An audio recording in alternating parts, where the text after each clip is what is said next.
basically, what I think is going to happen is we're just going to kind of figure things out. And my biggest fear is that real estate agents are going to screw it up.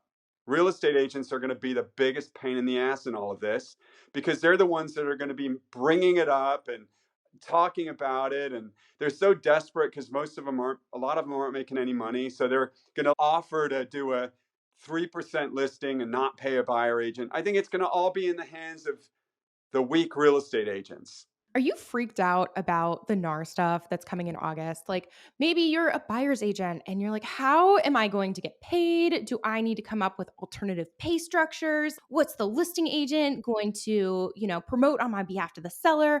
Or maybe you're a listing agent and you're like, how do I tackle this with a seller? What do I say? Or maybe you're just like laying up at night thinking about what's going to happen. I don't know. Well, if that's you, this show is the show for you. We dive deep into all things NAR. We look back into the history of what's happened in the past to give us some feeling about what might be happening in the future. Today, we have Will Penney on the show. He's out of Akron, Ohio, which I always want to pronounce Akron. And he's been a realtor since 1988. He got his real estate license when he was 19. He has since then sold 2,500 plus homes. He has been around the block. He's been through it all. He's been through the market crash in 2008. He's been through Y2K as an adult. He brings that up later on in the episode. And he was like, you guys remember that? And we were like, yeah, we're 10. He's owned a brokerage for a long time, and now he's with EXP. He has a massive team. So today, Will Penney, let's welcome him on. Welcome to the Agent Goldmine, the only podcast in the world specifically for real estate agents who are stuck at 5 transactions a year to help them get to 20 plus. Your hosts, Ali Garced and Shelby Johnson, 2 EXP Icon agents, each do over 40 transactions a year and interview others who are crushing it. In this podcast, you'll receive the knowledge to help you scale your business using systems and processes with our interviews and monologues twice a week. If you want to be a part of our community, reach out. Welcome to the show. Okay, Will, you have been around in this industry for forever. I mean, if forever is 1988 when you first got started. So with your wealth of experience, your history, you've seen a lot. Like, what are your thoughts on what's going on with the NAR stuff? What is happening? What are your thoughts? I think the most important thing to look at is trends. And all this is about compensation, disclosure, communication. And at the end of the day, buyers and sellers, like there's nothing on the horizon that's taking us out of the picture. So if you look at the NAR stats, over 90% of buyers used a buyer agent last year because they want to, not because we have a cartel. Almost 90% of home sellers used an agent to sell their house because they want to, not because we have a cartel. You can go on your phone and Google discount broker near me and find a bunch of choices. So sellers and buyers are using us and paying us because they want to. So if you think of it that way, and housing makes up about 20% of the gross domestic product, nothing has changed. There's no technology, there's nothing on the horizon that is diminishing our role in the process. So all this is a shift in communication. I honestly don't think, maybe I'm naive, but I honestly don't think that sellers are going to stop wanting to pay us. And you've got all types of human beings, and most human beings don't like change. That's why, despite technology, YouTube, Google, the obesity rates, financial wellness rates, and relationships, divorce rates, nothing's changed, right? We know how to get thin, we know how to get rich, we know how to stay in a relationship, but nothing changes because human beings start something and they're not consistent no matter what it is, right? If it's bad, I mean, they'll consistently bite their nails or eat bad shit or whatever, but developing new habits people don't do. So home sellers and buyers continue to want to work with us. I still get recommendations from moms and dads whose kids want to buy a house. And you're going to get the type of people that want to pay $300 to list their house. You're going to get the type of buyers, humans that want to avoid paying. But if you think about the people that you run into in your normal business day to day, they're not the ones usually calling you. And I don't think that's going to change. And the vast majority of human beings want things done easily. And then you get the do-it-yourselfers. And by the way, despite the market that we were in 2021 and 2020, when real estate agents like complete knuckleheads were posting on Facebook that they get a showing on a house and they got 26 showings or 106 showings or 206 showings and 28 offers or 108 offers. They're posting that stuff on Facebook. And despite people seeing that over and over and over again, the for sale by owner rates went down nationally, right? So you would think if there was, we're basically telling sellers to try and sell their house themselves by posting things like that. So why, but they're not selling it themselves. So that just goes to show you that you can trust that most people want to work with us. They don't want to try new things. So if you go back to 1989, a year after I got into business, everybody was a listing agent then. And if you worked with a buyer, you represented the buyer or the seller. You were a sub agent, okay? And the Department of Justice back then got involved because there was some class action lawsuits. And basically, what came from those class action lawsuits is the agency disclosures. And Ohio was one of the first states, 1989.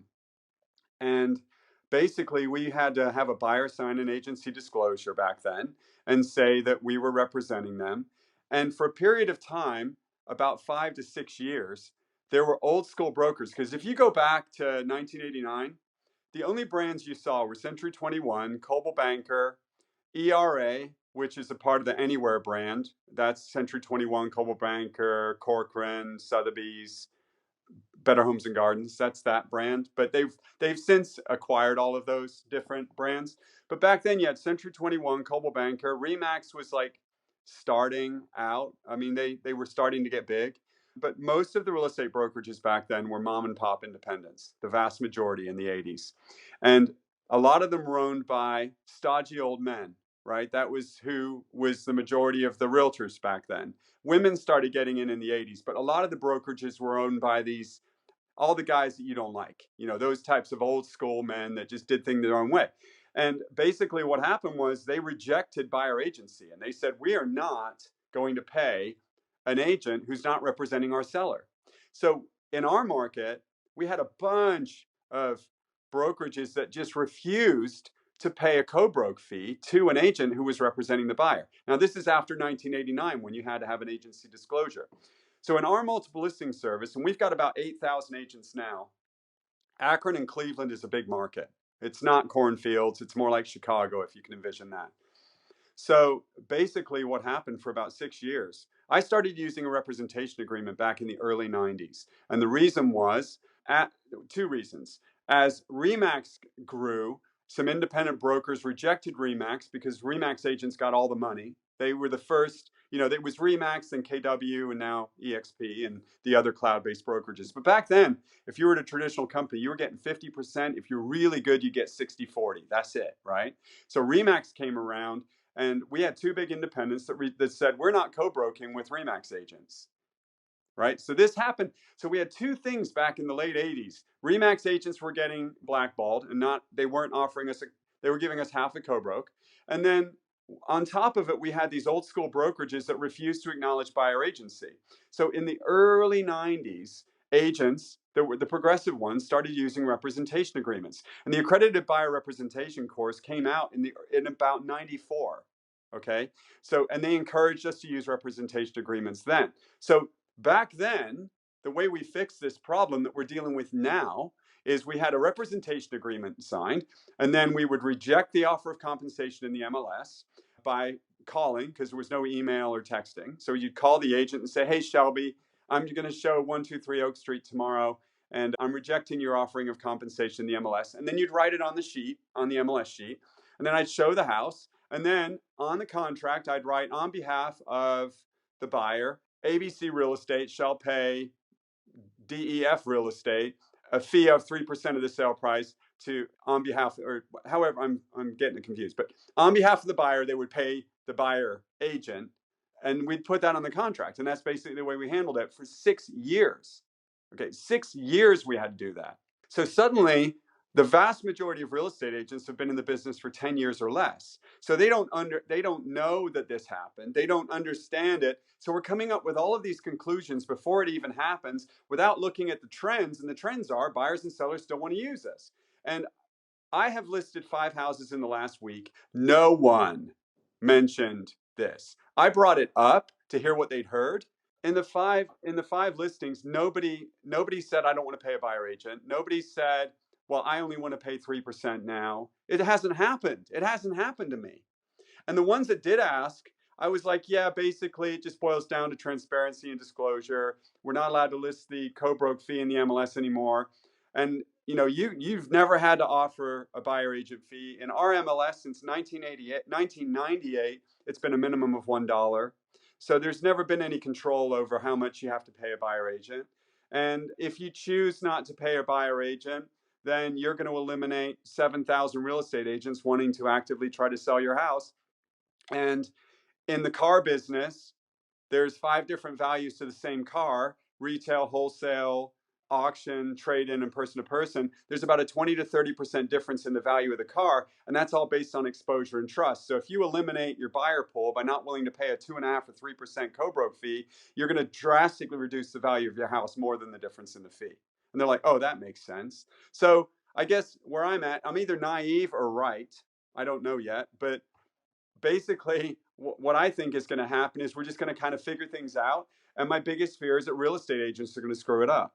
Real estate agents are going to be the biggest pain in the ass in all of this, because they're the ones that are going to be bringing it up and talking about it. And they're so desperate because a lot of them aren't making any money. So they're going to offer to do a 3% listing and not pay a buyer agent. I think it's going to all be in the hands of the weak real estate agents. That's what's going to happen. And so we're going to have this giant division. We're going to have the agents that know how to communicate their value and explain this in a succinct, clear way. And then we're going to have agents that are scared, and the sales rep agents that say all the dumb crap in these Facebook groups, and they're going to not, and then we're going to have to deal with them. But I think it'll be like onesie twosies. Like how often do you see co-broke fees in the MLS now? Like 1%, 2%, 1.5%. You've got idiots that do that already, and all it does is hurt the seller, right? So that's pretty much the way I feel about it. Yeah,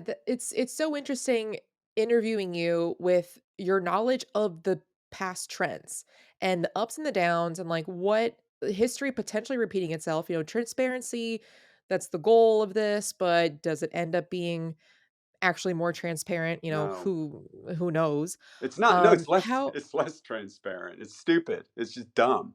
The whole thing's yeah. just idiotic. And it seems, I mean, obviously you have your system down, right? And from listening to you talk, it's you I just read the book or reread The Full Fee Agent, Chris Voss, and it's you're the favorite or the fool. So when you're going on these listing appointments and you're talking to sellers, you are their favorite. You're not the fool. So you're not having those conversations of, trying to backtrack and re-explain what other agents, the bad ones, have already explained to those potential sellers. So you're not even involved in that race to the bottom where other agents are. If they're the fool, going on these listing appointments where they're not the favorite, they're not very knowledgeable, they will have to cut their commission because they have no other way to provide value. How do you set yourself up for your listing appointments to be able to not even have that conversation? I just right now I just go on listing appointments and list the house, right? So, and they talk. Fees always come up. But if I say, you know, my fee is 6% or 5.5% or 5.75% or whatever, and I'm going to pay X amount out to a buyer agent, I don't get a lot of pushback on that. And I don't think most agents will. And it goes back to the beginning of this conversation. The vast majority of human beings don't like change. So everyone's saying, if you don't adapt, you're going to die. Most humans don't. That's why we're all fat, broke, and divorced. And then there's Shelby, who's doing CrossFit. It most people can't do that. They're not built for it. They can't keep their head in the game. They put feelings over, you know, consistency every day of the week, and that doesn't change. That That doesn't change. Humans don't change easily. So I'm not, most humans, if they're calling you in the first place, you know, I've had the idiot ones over the years. It doesn't matter what's in place on the MLS level or the NAR settlement or whatever.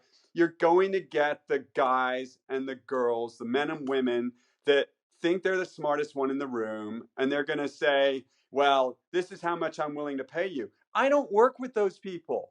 But the good news is analytical people like that, the know-it-alls that love hearing themselves talk, thank God they make up about this much of the marketplace. Humans, the vast majority of people aren't engineers, accountants, they're teachers, that want to trip you up on your versus you apostrophe re. Most people aren't like that, but you get the ones that are. And just like when we charge a transaction fee, every once in a while you'll have some bozo say, "Well, I'm not paying that." Or you see these Facebook groups where an agent gets a text saying, and God knows why they're dealing with it via text. I don't know, but they'll get a text and it'll say, "Well, we want you to pay us back half of the co-broke fee or half of the fee you're getting. And if you're not willing to do it, that's fine, but we're going to go in a different direction." And then they screenshot that and put it in a Facebook group. It's like, that is not happening. I mean, do you guys get those texts? That's not happening on the regular, I don't think, because most people aren't like that. Most people aren't like that, thank God. They're a minority. They don't act. So those are the ones, though. It's not like you're going to suddenly on August 17th get easygoing, nice people that just want to get as much as they can for their house, and they don't, and they're nervous or overwhelmed by the process. They're not going to suddenly turn into those idiots. They're not going to have a switch go off and they change their personality. So I don't think it's going to matter. If you are looking to change brokerages this year so you can increase your business and you want to join us at eXp Realty and would like either myself, Ali Garced, or Shelby Johnson to personally sponsor you in, so that way you have access to 2 icon agents, text the word JOIN to either my number, 914-318-4918, or Shelby's number, 703-399-4332. If I sponsor you and you have access to the both of us and everything that's 5 Pillars Nation, we have the checklist, the systems, the processes to help you scale your business. And don't take our word for it. We've had agents switch brokerages to join us that were stuck making $300,000 GCI, and they join us so they can scale. So text the word JOIN to those numbers and we'll take the next steps. For sure. So, Will, I had literally right before this, 30 minutes before we hopped on, I had a newer agent call me, a buyer's agent, and she just looking for advice, kind of freaking out, and is, "Hey, like, I'm trying to work with buyers and I know this change is coming soon and I'm so worried about compensation, and because I can't speak to the seller and try to, and so it's really whatever the listing agent decides, and why would they fight on my behalf, which you've already covered." But so for her, what she was planning on doing was like all of these different options for the buyer to compensate, where it's like hourly, either for consultation or for showing, and like all of these different little options of doing this and this. What what would you say potentially to her if she needed to have her buyer pay her commission? I think that this is like Y2K. And I think you guys were children, during Y2K. But right before Y2K, all of the news was like about what was going to happen. And let's keep our eyes on Fiji to see how fucked up it gets. And guess what? I was standing there in front of my television with my daughter, who was born September 1st, 1999, holding her because it was December 31st, 1999, waiting for the shit to hit the fan, right? As the clock ticked down, and all of the whole internet, all of the electrical grids, everything was going to fall apart. And we were going to start it was going to be like Purge. I was waiting for my whole world to turn into Purge. Do you know that movie, Purge? Yeah. Right. So that's what I was waiting for to happen. And guess what happened? Dick Clark, welcome the new year.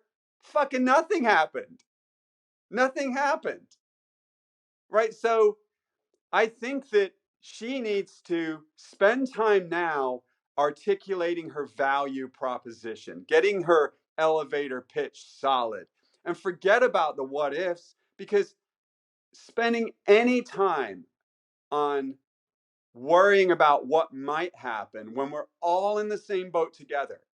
If there's 5 offers on a house and the seller isn't willing to pay a co-broke fee, all of those agents are going to be in the same boat together. They're all going to either not get paid or they're going to get paid.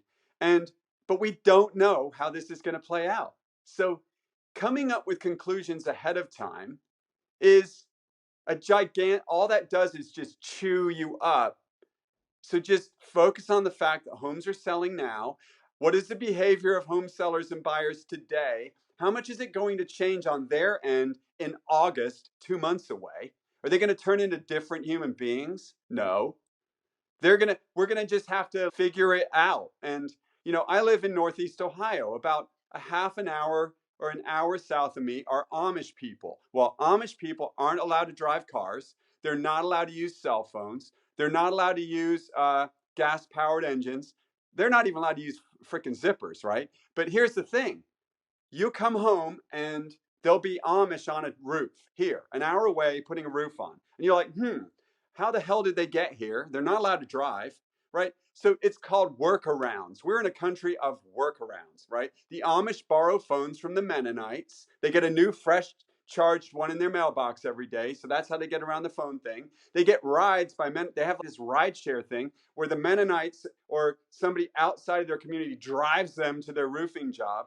So my point is, even though they're not allowed to use trucks, they can't use gas powered engines, they still get their shit done. And we haven't even figured out what's going to happen yet. But I guarantee you, there's going to be backup plans on how to keep us getting paid. You know, every I think that first time home buyers, FHA, VA buyers that have no money, they're going to be potentially hurt, but it's going to be insulated situations like one seller on a 185 house isn't willing to pay a co-broke fee, and now all 6 of the buyers are going to be in a situation where they have to talk to their seller or their agent rather. So I don't think it's going to be like the new thing. I think it's going to be one off, because I think most sellers are, if they're willing to pay a commission on June 11th, then what's going to happen on August 17th? They suddenly won't be willing to pay. And the cool thing is, we don't repeat news in this country. How often do they repeat the same news, right? Unless something new comes up. The cool thing is, this settlement was in April, right? That's when all the news was for 2 weeks, all this buzz. The only people still thinking about it are us, real estate agents. Nobody is thinking about it anymore. They aren't. Okay? That's what people do, that to their detriment, right? They'll say there's a hurricane coming it's coming next week, and they'll say the news today. People are so predictable that they'll stay in their house the day before the hurricane comes, right? That's a fucking hurricane. We're just talking about real estate sales. I don't think, if they're willing to pay a commission today, and I'm getting calls from, John Smith saying, "Hey, would you help my son buy a house today?" And he's not saying, "By the way, is he going to have to pay you?" It if those habits are happening 2 months out, you think they're going to suddenly change? I think the real estate agents are going to be the ones that screw it up for themselves, and they're going to be hurt, and they're going to hurt their sellers, and they're going to. I think there's going to, kind of like the workarounds with the Amish. I think there'll be a lot of real estate agents that explain it properly to their sellers and say, this is a marketing fee. If you pay 2.5% of 500 grand, that is only 12. What is that? 10% 10%, $12,500, right?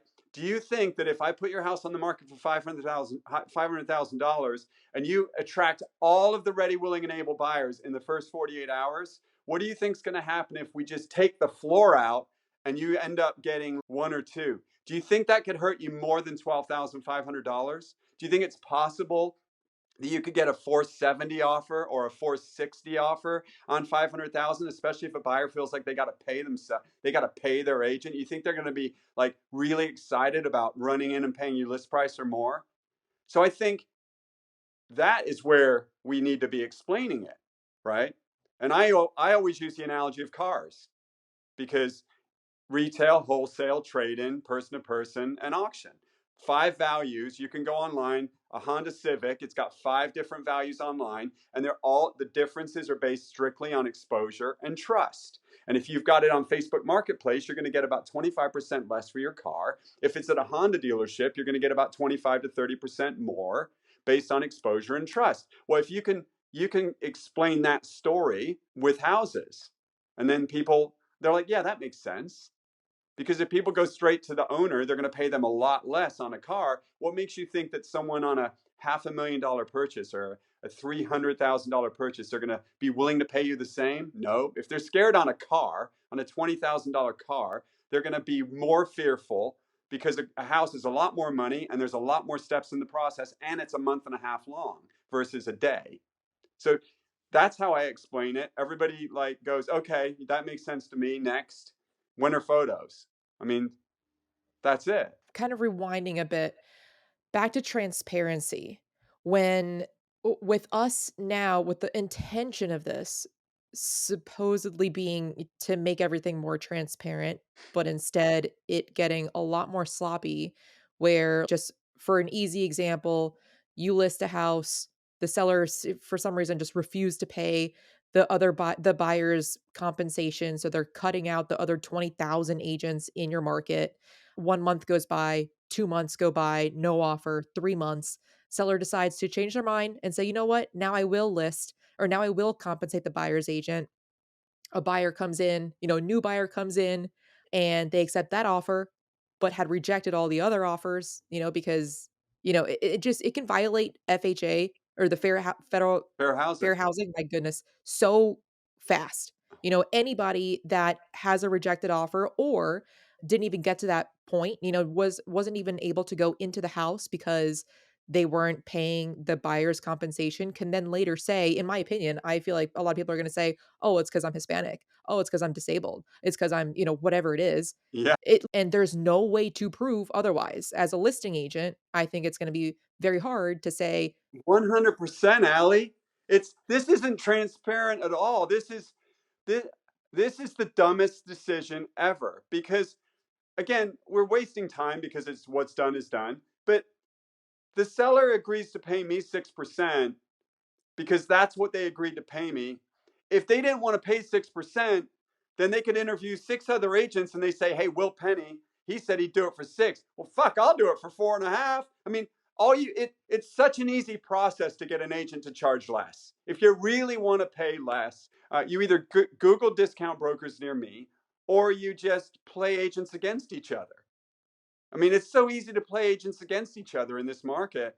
So if you really want to, most people aren't even willing to do that because they don't have the stomach for it. They don't have the stomach to like work people around and play games. Do you really think they're going to have the same stomach to do what you're suggesting? The vast majority of people aren't going to do that. You're going to get the numbskulls that do that. But we see those people in restaurants. They call them Karens, and there's men and women that act that way. It's like those types of people are going to be the ones that go, aha, I told you so.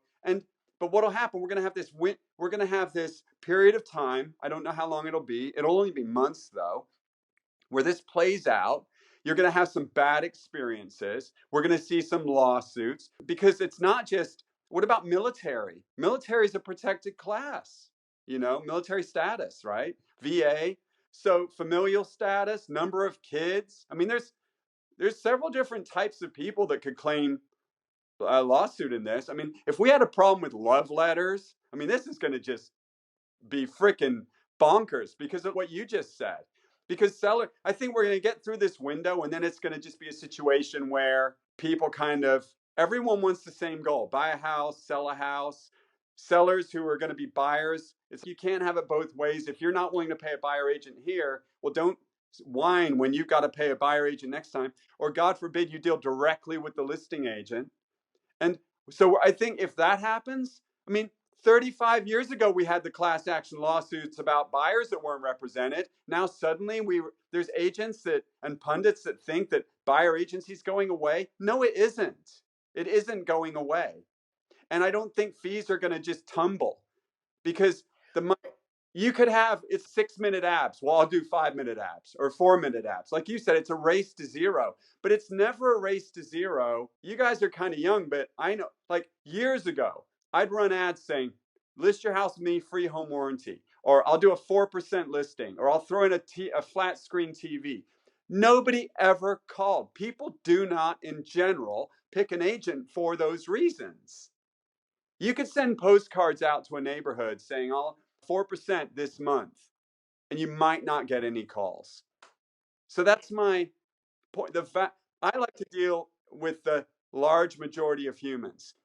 We can deal with the idiots that, I just choose not to work with them. And there's not so many of them when it's going to put you out of business. They're just going to have trouble getting their home sold or buying a house because they've got these they build these walls around themselves and nobody wants to cooperate with them. Maybe I'm wrong. No, I don't think you are. And that was a really good example because a lot of people who are out there, maybe they were considering, well, I'll just list for less 4% or whatever. I think that's a really good personal case study that you have that it doesn't work. Like you've tried it, you put money towards it, and at the end of the day, it's do they like you, trust you? Are you providing enough value? Are you the person who is able to lead them through to hit their goals? But regardless, so Will, let's just play a quick little game. Like, hypothetically, in a one off situation where a buyer's agent does need to talk to their buyer about paying the compensation, just for fun, for scripting purposes, what do you think would be like, how would you recommend a buyer's agent have that conversation with their buyer? If you are looking to change brokerages this year so you can increase your business and you want to join us at eXp Realty and would like either myself, Ali Garced, or Shelby Johnson to personally sponsor you in, so that way you have access to 2 icon agents, text the word join to either my number, 914-318-4918, or Shelby's number, 703-399-4332. If I sponsor you and you have access to the both of us and everything that's 5 Pillars Nation, we have the checklist, the systems, the processes to help you scale your business. And don't take our word for it. We've had agents switch brokerages to join us that were stuck making $300,000 GCI, and they join us so they can scale. So text the word join to those numbers and we'll take the next steps.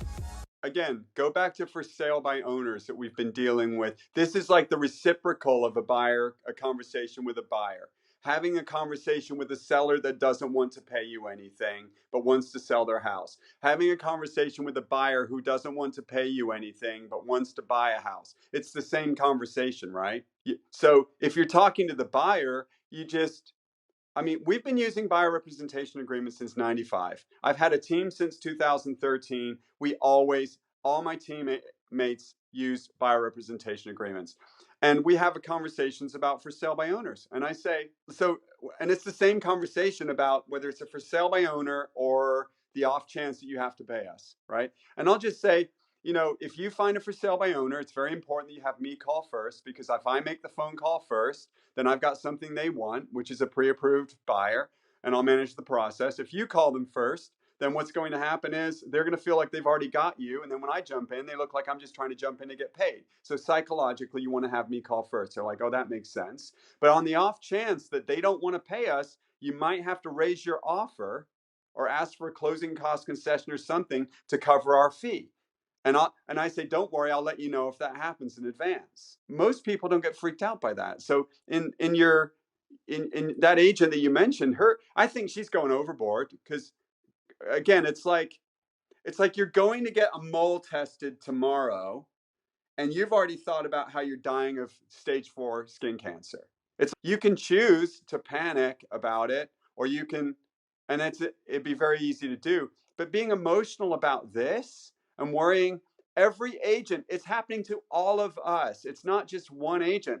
And because it's happening to all of us, we're going to come up with a fix of some kind to kind of smooth it in some way so that the housing market doesn't get weird because of it. So I would just tell her to have a conversation, say, there's going to be a chance where a seller's not going to want to pay us, in which case I'll ask for them to pay it on behalf of you. If they're not willing to do that, well, then you're going to have to make a decision. Do you want to pay me, or But let's deal with it when the time comes. I'll let you know because I'm going to be calling every real estate agent before a showing. And that's another thing, Allie.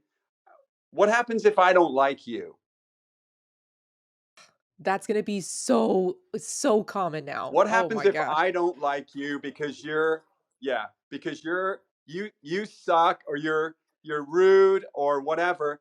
If we have a transaction where I don't like you and you call me and say, "Hey, Will, how much are you paying?" and you were a jerk to me last time we dealt together, I'm going to be like, "Well, I don't know what I'm going to say because I don't know the rules that are going to be around this yet. Neither do you guys. So when the rules are made, like how can we communicate it? I have a friend of mine who's developing an app. They already talked about it on Inman, where he's going to be able to you can load up your house, your listing, and the fee that you're willing to pay a buyer agent. So there's going to be workarounds. So there will be workarounds. It's the United States of America. This won't be the one thing where there won't. The workaround came where closing cost concessions. That is a workaround, not in our business, but in the lending business. If you're a buyer and you're buying your first house, you would go and put your down payment down, and then you'd have title fees, lender fees, closing costs, other stuff, and you didn't have the money to pay it. Well, so years ago, they came up with a workaround and they got a closing cost concession approved by Fannie Mae, Freddie Mac, whoever, and it's 3%, 6%. VA, I think, just changed it to 9% or something like that. Or they actually said that the 6% concession does not include our commission, right? So VA I think they just changed it because our commission isn't a closing cost. I heard something where it's going to be okay there. But the point is, closing cost concessions in the first place came around as a workaround because most buyers couldn't afford their closing costs and their down payment.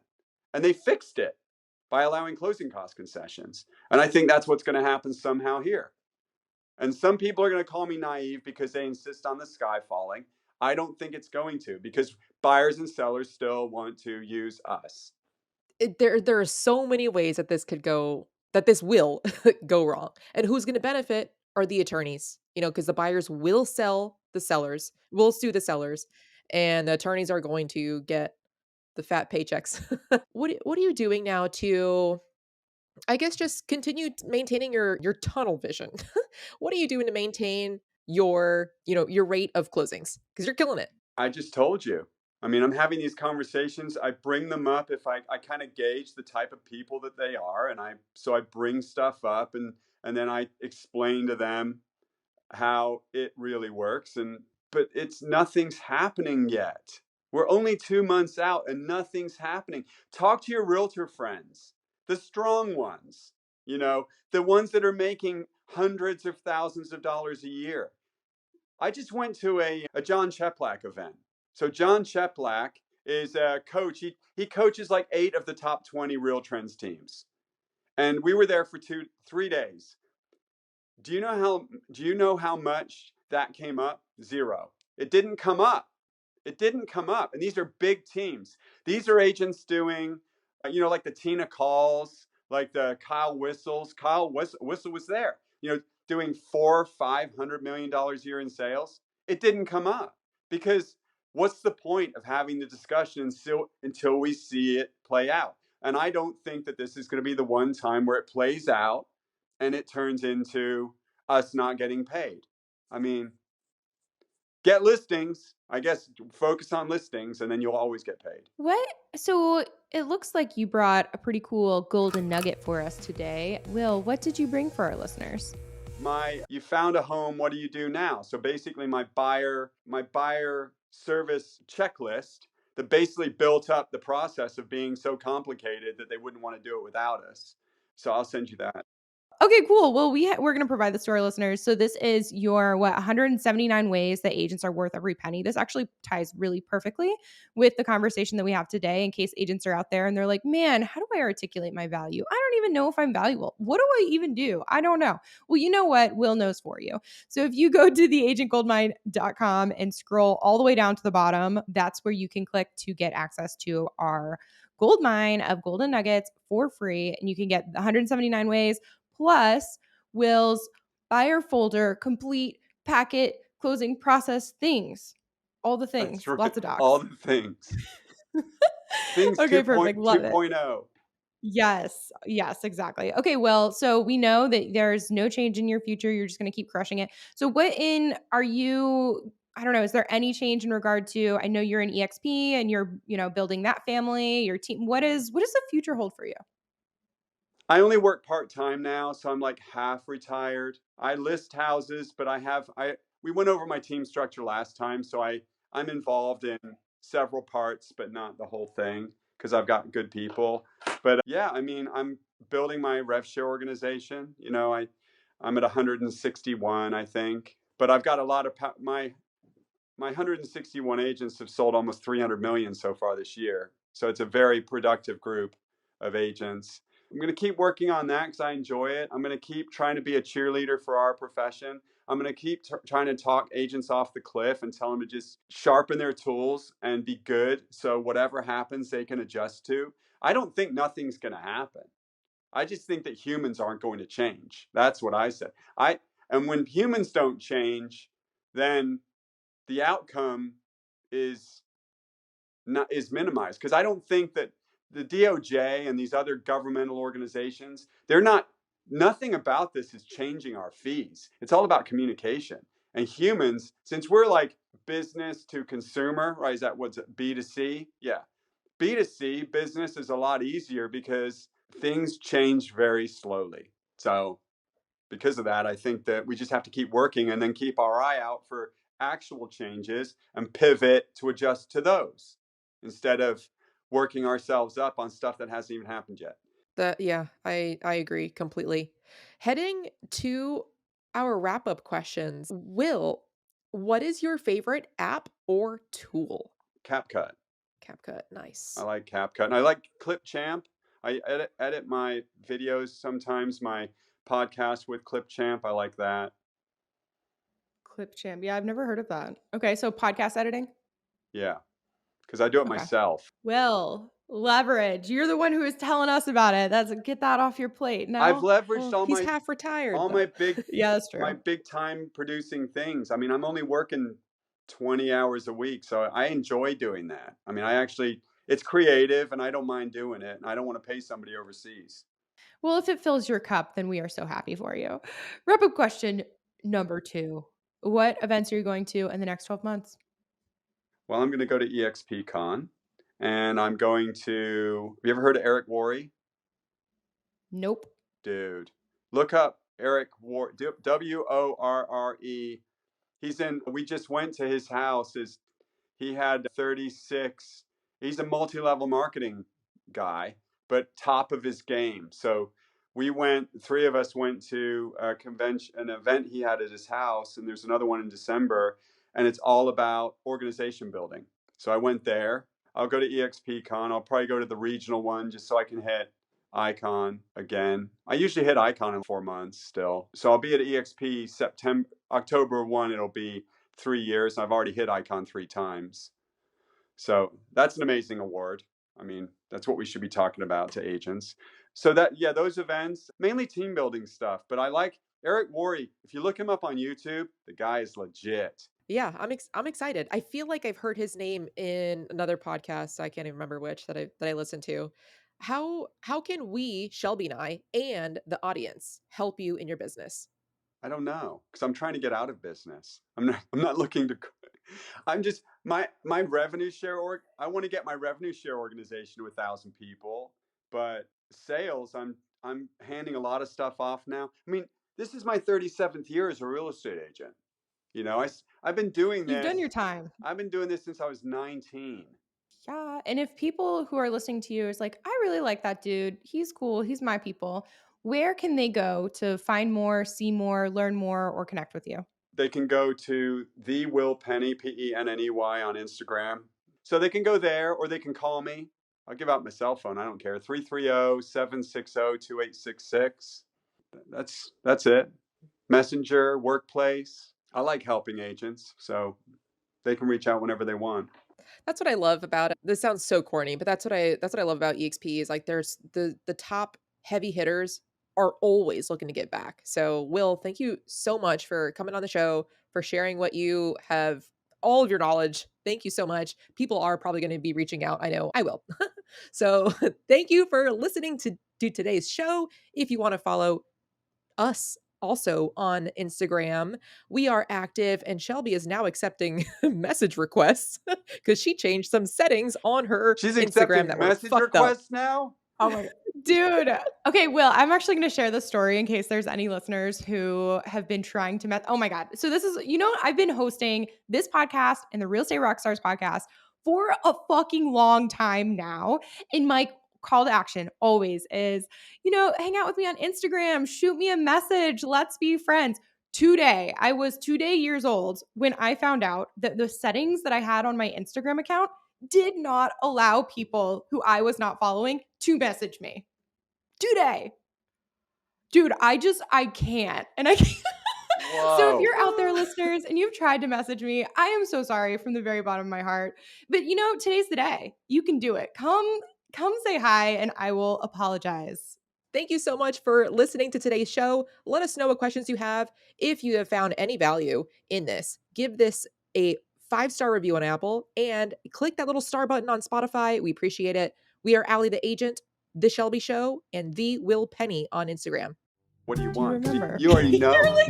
You already know you're tripping me up right now because I couldn't access the Google Docs because I'm old as crap. Not this time, Will. Next time, though, I'm keep you on your toes. That's what I'm gonna do. So, How old are you, Allie? 25? Oh, thank you. I'm 33. You are? I thought you were Yeah. younger than Shelby. Okay, well, you guys are both we're the still same very... age. We're basically twins. I thought you were 28. We are both 10 at Y2K. I'm 33. Oh, you are? What's our ending again? Be a bro and share this show. Bye. Be a bro. If you're looking to change brokerages this year so you can increase your business and you want to join us at eXp Realty and would like either myself, Allie Garced, or Shelby Johnson to personally sponsor you in, so that way you have access to 2 icon agents, text the word JOIN to either my number, 914-318-4918, or Shelby's number, 703-399-4332. If I sponsor you and you have access to the both of us and everything that's 5 Pillars Nation, we have the checklist, the systems, the processes to help you scale your business. And don't take our word for it. We've had agents switch brokerages to join us that were stuck making $300,000 GCI, and they join us so they can scale. So text the word JOIN to those numbers and we'll take the next steps.